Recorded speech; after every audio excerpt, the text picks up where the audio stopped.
strife and fighting overseas, it's easy to lose sight of the turmoil at home. There are hot spots here that are disintegrating into chaos as the world sits idly by.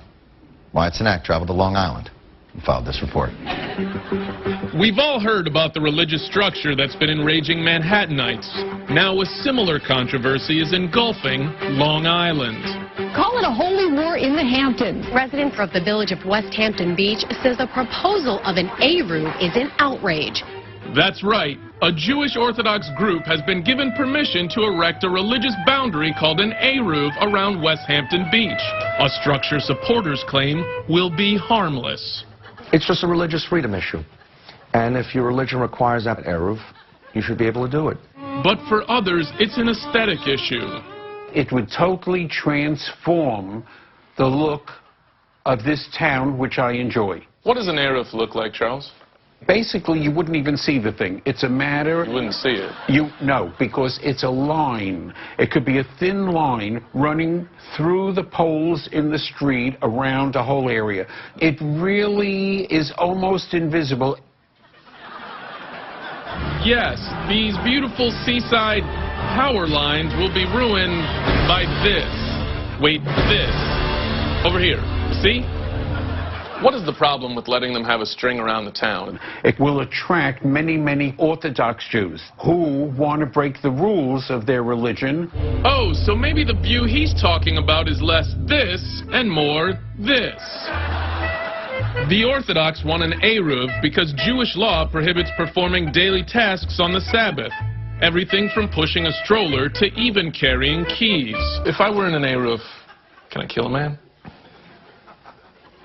No.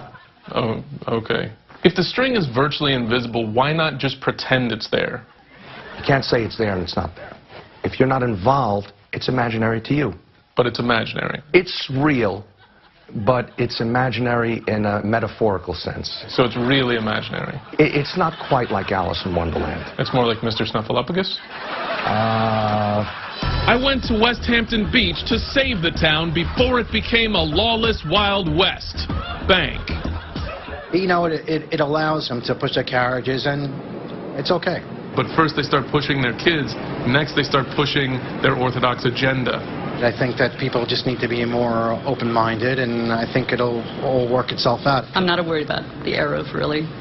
Restaurants like this bakery are going to have to become kosher. This bakery's already kosher. Wow, it's already begun. And what's most shocking are the hardball tactics the Orthodox are using against the established Jews.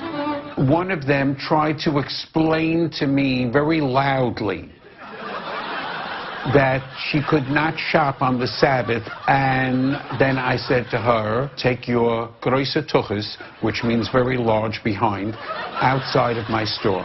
That's just seems rude on their part. Exactly. They are a very closed-minded little group. That's why Charles and the other open-minded Jews created an organization to keep Orthodox Jews out of their town. Whatever you all are doing, it has to be horrible. You made a 73-year-old Jewish man complain.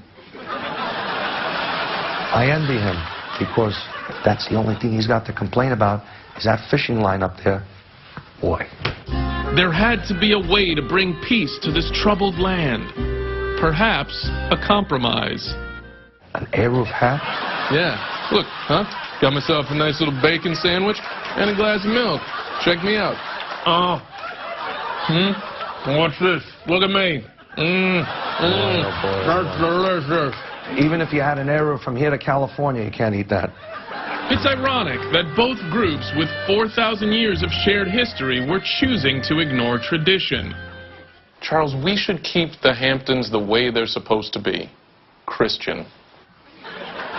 Well, I totally disagree with that because the Hamptons are for everyone. Except, apparently, these folks. Yes. We are against their little group taking over our way of life. And the best way to protect your way of life? Make sure Orthodox Jews can't practice theirs. Wyatt Cenac. We'll be right back.